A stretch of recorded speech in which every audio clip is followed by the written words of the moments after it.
이 시간 우리 하나님께서 우리에게 주신 하나님의 말씀은 마태복음 13장 51절에서 52절에서 58절까지의 말씀입니다. 마태복음 13장 52절에서 58절까지 말씀입니다. 신약 23면에 있습니다. 마태복음 13장 52절에서 58절까지 말씀입니다. 다 찾으셨으면 교독하시고 마지막 절은 같이 읽도록 하겠습니다. 예수께서 이르시되 그러므로 천국에 제자된 서기관마다 마치 새 것과 옛 것을 그 곳간에서 내오는 집주인과 같으니라. 그곳을 떠나서 고향으로 돌아가사 그들의 회당에서 가르치시니 그들이 놀라 이르되 이 사람의 이 지혜와 이런 능력이 어디서 났느냐?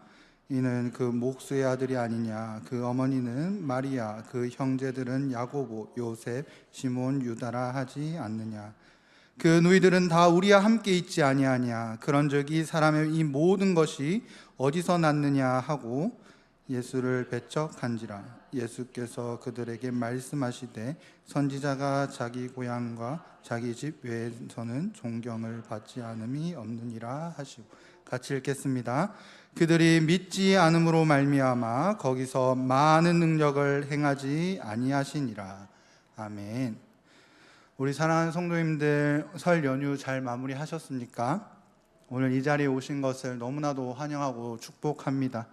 눈 쌓인 것도 뚫고 오신 우리 성도님들 너무나도 대단하고, 또 어떻게 보면 먼 길 다녀오신 분들, 그리고 가족 친척들을 맞이하신 분들, 어떤 분이시든지 모든 분들의 가정에 하나님의 은혜와 평강이 함께 하였을 줄 믿습니다.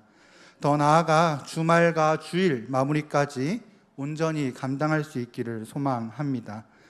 여러분들은 설 연휴 하시면 무엇이 떠오르십니까? 물론 당연히 가족, 친척을 만나는 날로 기억할 것입니다. 나아가서는 제사나 화투, 윷놀이, 폭죽놀이, 민속놀이들을 생각하실 것입니다. 그리고 시대가 시대인지라 해외여행이나 가족여행을 생각할 수도 있고요. 혹은 슬픔이 있어 장례가 있을 수도 있습니다. 저에게도 명절하면 생각나고 여전히 그때 그 감정이 참 씁쓸한 감정이 있는 에피소드 하나를 먼저 나누고자 합니다. 저는 목회자 자녀이기 때문에 어릴 때 제사나 미신을 경험해 보지 못했습니다. 그런데 한날은 부모님과 함께 밤늦게 외할머니 댁에 도착을 했습니다. 그리고 환영을 받고 잘 자고 일어났습니다. 근데 아침에 일어나서 보니까 교회차 바퀴 옆으로 계란들이 터져 있는 겁니다. 혹시 뭘 말하는지 알겠습니까? 이 집안 어르신이 귀신 쫓는다고 액땜한다고 계란을 던져 놓은 겁니다. 그날 저는 책에서 나오는 그 미신들을 지키는 사람들이 있다는 것을 제 눈으로 처음 보았고요. 그리고 그 어린 나이에 혹시 우리 외할머니 집 사람들은 목회자인 우리 부모님을 미워하시는 거 아니야? 했던 그런 속상함을 가지고 있었던 기억이 있습니다. 이렇듯 명절은 온 친척들이 모이기에 기쁜 날이지만 저처럼 오해를 할 수도 있고요, 불편함을 가질 수도 있을 것입니다. 이는 아마도 세대가 다르고 지역이 다르고 환경이 다르고 문화가 다르고 또 어찌 보면 비교를 하기 때문에 그럴지도 모르겠습니다. 특히 청년들을 향해서 비교와 잔소리를 하며 언제 연애나 결혼하니, 직장과 연봉은 어떻니, 학교와 성적은 어떻니, 이런 많은 것들을 물어보기에 저도 개인적으로는 명절에 내려가는 것을 크게 좋아하지는 않고요.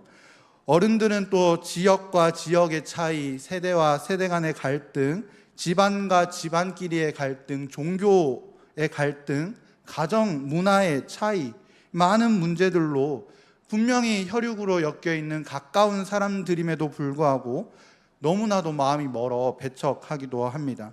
오늘 우리가 읽은 본문은 예수님께서도 마찬가지로 배척을 당하신 내용을 우리가 함께 읽어보았습니다. 그런데 본문은 예수님께서 배척과 갈등을 당하셨다는 것에 집중하고 있는 것이 아니라 예수 그리스도께서 배척을 당하심으로써 우리에게 명확한 메시지를 전달하고 있습니다. 누군가에게는 쉽고 누군가에는 어려운 명절, 그러나 이 명절이 명절다워지려면, 또한 하나님 안에서 즐거워지려면 이 배척당하신 예수님을 통하여서, 이 메시지를 통하여서 깨닫기를 원합니다. 더 나아가서는 고향과 친척 그리고 삶의 터전에까지 하나님의 다스림을 경험하는 우리들이 되기를 소망합니다. 오늘 말씀은 예수님이 배척당했으니 우리도 배척당하자라는 단순한 논리의 메시지가 아니라 13장 전체적인 그림을 통해 하나님의 메시지를 살펴보려고 합니다. 예수님께서 고향에서 배척당하셨던 사건 전에 무슨 말씀들이 있느냐? 1절부터 50절까지 비유의 내용이 있습니다. 결국 천국 비유 이야기를 한 후에 오늘 이 메시지가 이어지고 있습니다. 특히 51절에는 이 모든 것을 깨달았느냐 하시니 대답하되 그러합니다 라는 대화들도 살펴볼 수 있습니다. 제자들은 담대하게 네, 저희들이 천국 비유를 깨달았습니다 라고 담대하게 이야기를 하는데, 그런데 예수님께서는 이렇게 말씀하십니다. 52절입니다. 예수께서 이르시되 그러므로 천국의 제자된 서기관마다 마치 새 것과 옛 것을 그 곳간에서 내어오는 집주인과 같으니라. 아멘. 성경에서 집주인은 보통 하나님 예수님을 이야기합니다. 그리고 옛 것과 새 것을 가지고 나오는 집주인은 어떻게 보면 옛 것은 구약의 메시지, 다시 오실 예수님, 그리고 새 것은 새 계명 예수 그리스도를 이야기하기도 합니다. 또 어떤 해석들은 새 사람과 옛 사람을 이야기한다라고도 이야기합니다. 그런데 새 것과 옛 것을 그 곳에서 내오는 집주인과 같은 이가 누구냐라는 것에 집중하기를 원합니다. 바로 천국의 제자된 서기관입니다. 우리는 이 비유를 깨달은 자들, 즉 천국의 제자된 서기관을 살펴보겠습니다. 먼저 제자입니다. 스승의 말을 깨달은 자를 제자라고 합니다. 즉 깨닫지 못하면 제자가 될 수 없습니다. 가르쳤는데 깨닫지 못하고 깨닫고자 하는 마음이 없다면 당연히 제자가 될 수 없습니다. 그래서 51절에 예수님께서 너희들이 이 비유를 깨달았느냐라고 말씀하시는 이유는 너희들이 제자가 될 준비가 됐느냐라는 메시지입니다. 그래서 제자들이 뭐라고 합니까? 네, 깨달았습니다. 그래, 그럼 너희도 내 제자다 라는 것입니다. 그래서 깨닫는 것이 중요합니다. 그리고 깨달으면 믿을 수 있습니다. 그런데 어떤 제자냐? 바로 천국의 제자입니다. 세상의 제자가 아니라 천국의 제자를 말하고 있습니다. 즉 천국의 제자라는 것은 세상이 아니라 천국에 소속한 자이고요. 우리들이 천국에 소속된 자라는 것을 기억해야 합니다. 사람들이 소속을 되게 중요하게 여깁니다. 저도 군대를 갔을 때 너 지역이 어디니? 학교는 어디니? 이렇게 물어보는 게 그때는 몰랐는데 지금 생각해 보니 나랑 같은 소속이 될 수 있니 없니? 라고 물어보는 것을 저는 지금 생각하면 그때 그래서 물어봤구나 라는 것을 생각합니다. 근데 소속이 궁금하고 소속을 통해서 사람을 판단하고, 그래서 세상은 우리들에게 너희들의 소속이 어디니? 세상이니 천국이니? 라고 물어볼 것입니다. 그런데 영원하고 유일하고 오늘 붙잡아야 할 진리, 바로 우리가 천국의 제자, 천국에 소속한 자라는 것입니다. 이걸로 사는 자가 천국의 제자된 서기관이고 더 나아가선 집주인과 같다라고 할 수 있습니다. 천국에 소속한 자, 천국의 제자된 자, 이들은 완전 다른 삶을 살 수 있습니다. 나는 천국 소속입니다. 나는 천국의 제자입니다. 배척을 당해도 천국을 살 수 있는 것은 우리가 어디 소속이기 때문이에요? 바로 하나님 나라 천국에 소속한 사람들이기 때문입니다. 그런데 마지막으로 천국의 제자된 서기관입니다. 예수님 시대의 서기관은 부정적인 의미로 쓰여졌습니다. 원래 서기관들은 좋은 의미의 사람들입니다. 율법을 있는 그대로 쓰고 가르치는 자들이 바로 이 서기관들입니다. 에스라와 느헤미야 시대에 서기관들은 매우 큰 역할을 하였습니다. 포로 시대 때 하나님의 말씀이 끊어질 뻔했을 그때에 이 서기관들이 하나님의 말씀을 있는 그대로 적었고 있는 그대로 가르쳤습니다. 그래서 후손들이 지금까지도 이 성경을 읽을 수 있고 이스라엘 백성들이 당시 뿌리를 잃지 않았었습니다.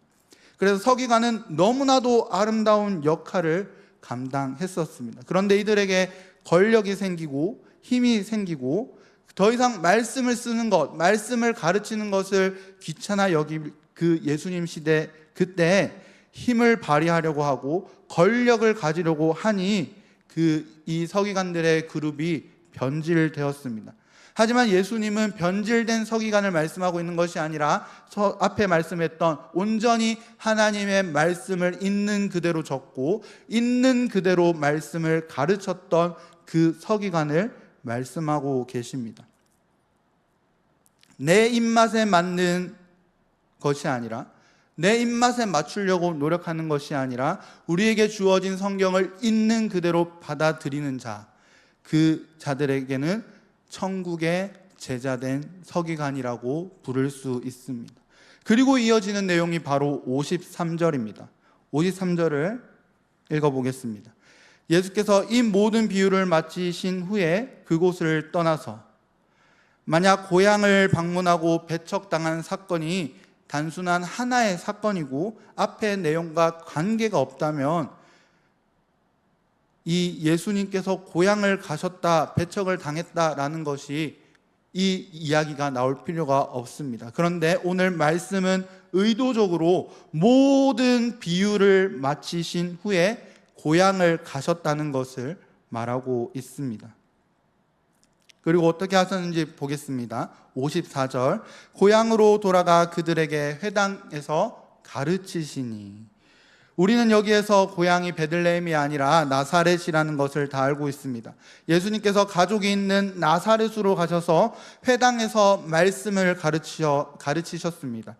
우리는 예수님이 회당에서 가르치시는 것이 너무나도 당연하게 느껴지지만 당시 나사렛 사람이었다면 어떤 감정과 어떤 마음으로 이 예수께서 회당에서 가르치시는 것을 받아들였을까요? 바로 너무 놀라고 너무 놀랐다입니다. 54절 후반부입니다.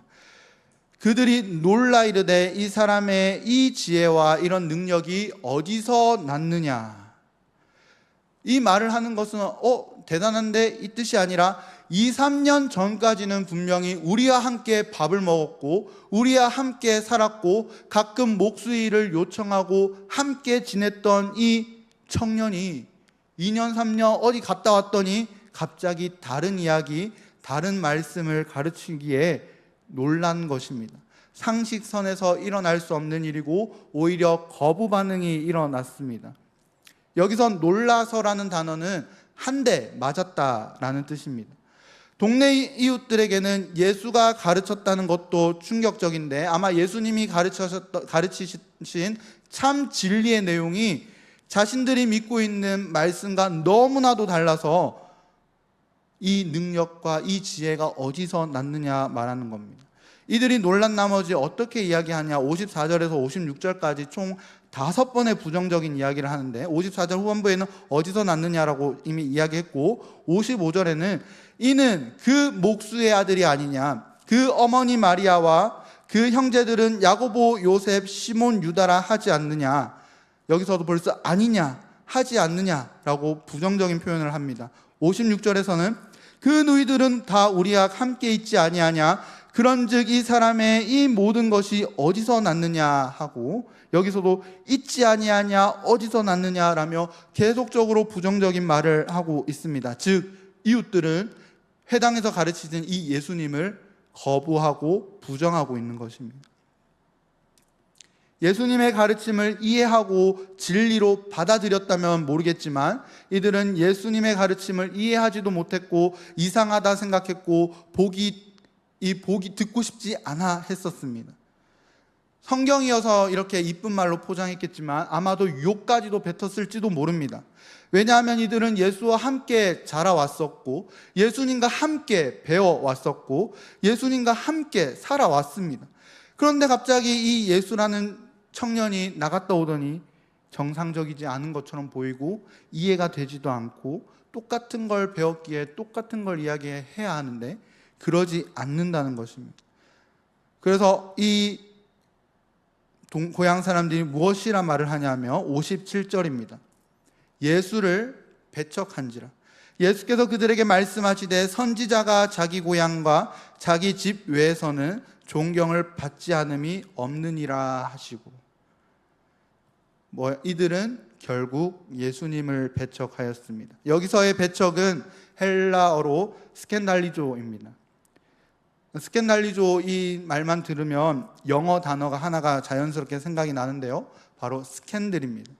스캔들은 걸림돌이라는 의미가 있습니다. 이들에게 예수를 배척한다는 것은 예수님을 자신들의 발을 걸려 넘어지게 하는 존재로 보았다는 것을 말하고 있습니다.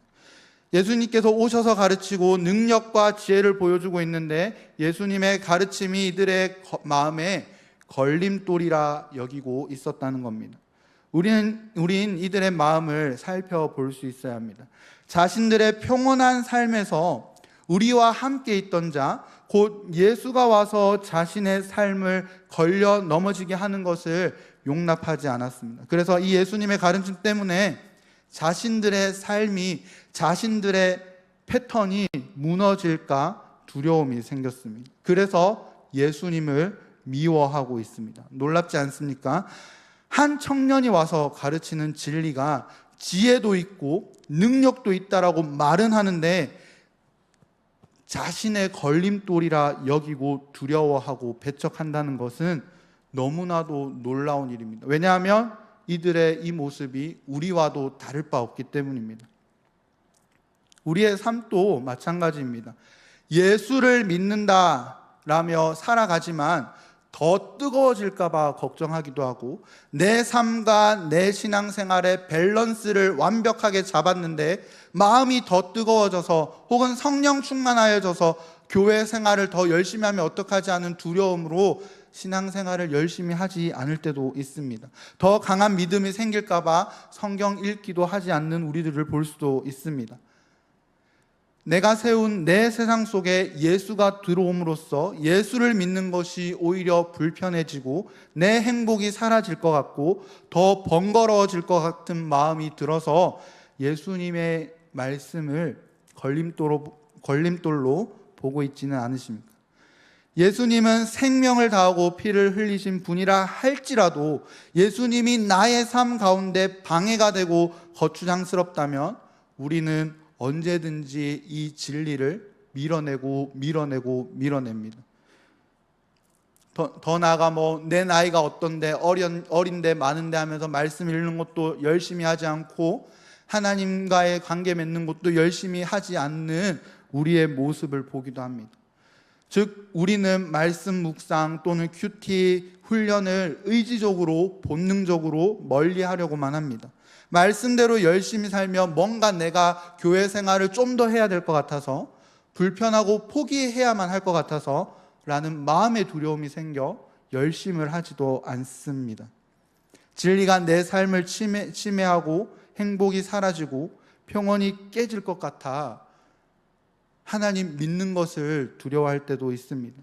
그런데 실제로 그렇지 않다는 것을 우리들은 다 알고 있습니다. 말씀이 걸림돌이 될까 봐 묵상하지 않는 것보다 말씀을 묵상하며 열리는 은혜가 있는 것을 우리는 이미 다 경험했습니다. 길이신 예수님께서 이미 길을 다 평탄하게 열어주셨습니다.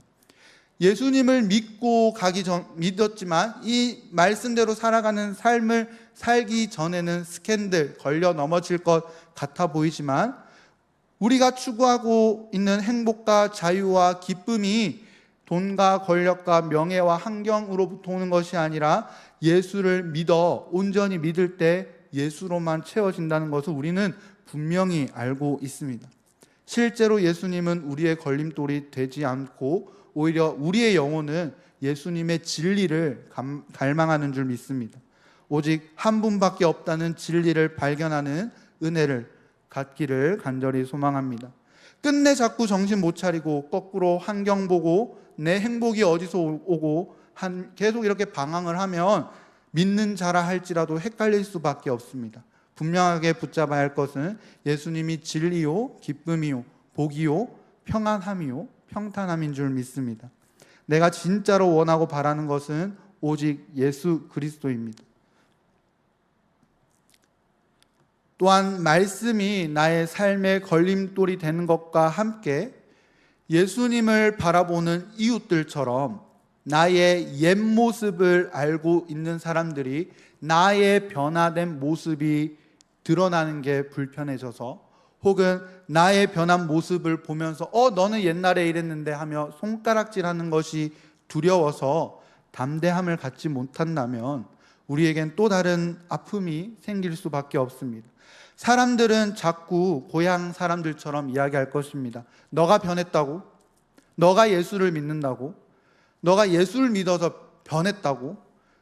개벌은 남주냐라는 말을 할 수도 있고요. 너가 어렸을 때 어떻게 했는지 내 두 눈으로 다 봤는데 라며 무시를 할 수도 있고요. 비아냥거릴 수도 있고요. 심지어 손가락질을 할 수도 있습니다. 또한 변화된 삶을 사는 나를 향하여 야, 옛날이 좋았잖아. 그냥 눈 딱 감고 편하게 하자. 우리 불편하게 하지 말고 그냥 예수 믿는 삶, 변화된 삶, 오늘은 지금은 내려놓자 하며 꼬실 수도 있습니다. 계속 옛 것을 강조할 수도 있고 새 삶의 모습을 뭐 그렇게 오버하냐라며 비아냥거릴 수도 있습니다. 그렇게 배척당하는 삶을 살아가는 우리들에게 어느 날 명절도 불편해져서, 혹은 직장 일터에서 불편해져서 내가 그리스도인인 것을 드러내지 아니하고 친척들과 굳이 다퉈봐야 뭐해 라며 상호 존중하자라고 하며 너 그리스도인인 거 알겠지만 오케이 거기까지, 나 세상 사람인 거 오케이 여기까지, 침해하지 말자 하며 평안한 명절을 혹은 직장 생활을, 일상 생활을 살아오지는 않았습니까? 사랑하는 여러분, 천국의 제자된 서기관이 될 때에는 실제로 모든 것을 성취하신 예수님의 시각으로 볼 수 있어야 합니다. 매일매일 하나님 나라의 천국의 제자된 이 서기관으로서는 매일매일 하나님의 말씀을 깨달으려고 노력해야 합니다.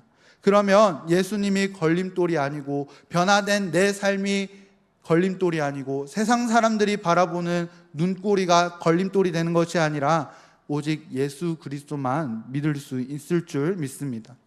우리들은 옛것으로 치부당하고 새것 때문에 조롱을 당하며 배척을 당할 것입니다. 그게 그리스도인의 삶일 것입니다. 배척당하는 것이 정상입니다.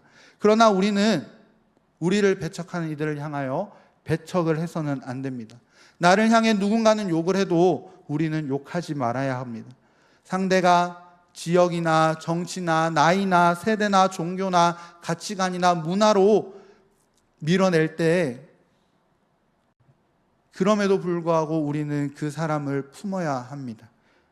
그게 바로 하나님께서 예수 그리스도를 통하여서 우리에게 허락한 진정한 그리스도인의 모습이기 때문입니다. 불편하고 힘들고 어려웠던 친척들 간의 시간, 명절 다 보내왔습니다. 뭔가 힘들었을 것이고 조심스러웠을지도 모르겠습니다. 그런데 돌아와서 힘들다 하며 쓰러질 수도 있습니다. 그리고 일상생활을 살아가면서도 여전히 우리의 부족한 모습이 드러날 수도 있습니다. 하지만 우리들은 하나님 나라를 소망하는 천국의 제자된 서기관들이 되기를 원합니다. 하나님의 말씀을 사모하고 천국 비유를 말씀하시면서 이 고향 배척 이야기를 하시는 이유는 천국 복음이 배척과 연관이 있기 때문이요, 더 나아가서는 배척을 당한다 할지라도 천국의 제자된 서기관으로서 이 배척을 이겨낼 힘 누구에게 있느냐? 바로 예수 그리스도에게 있음을 붙잡기를 소망합니다. 그렇게 하루하루 살아가면 매일매일 하나님 말씀을 사모하면서 살아간다면 그 하루하루는 하나님께서 우리들에게 천국을 경험할 수 있도록 은혜를 더하여 주실 것입니다. 그러한 존재로 부름받은 우리는 천국의 제자된 서기관인 줄 믿습니다. 그래서 하나님 나라를 산다는 것을 우리는 담대히 고백하며 하루하루 살아가길 원합니다. 예수님은 나의 왕이시고요, 내가 왕이 되면 망하겠지만 오직 주님이 진짜 왕이 되실 때 나에게 참 자유와 행복이 열릴 것입니다. 또한 진정한 왕이신 주님의 말씀에 오늘 또 우리의 전 인격, 전 존재를 하나님께 드리길 원합니다. 주님이 십자가에서 모든 것을 드린 것처럼 우리도 하나님을 향하여 우리의 모든 것을 드리기를 원합니다.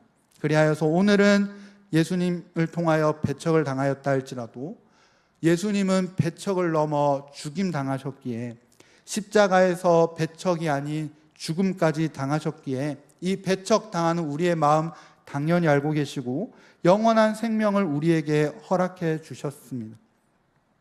그래서 예수님은 너무나도 크신 사랑을 우리에게 퍼주셨습니다. 그리고 이 내용을 우리가 온전히 믿기를 소망합니다. 만약 배척당함에 두려움이 있으시다면 예수님께서 분명히 우리에게 힘을 주실 것이고 우리가 당하고 있는 환경에 우리를 홀로 두지 아니하시고 감당할 수 있게끔 분명히 힘을 더하여 주십니다. 그리고 그 힘은 앞에 비유 말씀을 이야기하신 것처럼 하나님의 말씀을 깨달으려고 노력할 때, 하나님의 말씀을 읽을 그때에 우리들에게 배척을 이겨낼 수 있는 힘을 허락하십니다. 피와 물 모든 것을 쏟아내신 예수 그리스도 덕분에 우리가 누군가로부터 받는 아픔과 두려움을 치유받고 하나 되게 하시고 회복하게 하시고 자유와 행복과 기쁨을 예수 그리스도를 통하여 회복되기를 간절히 소망합니다.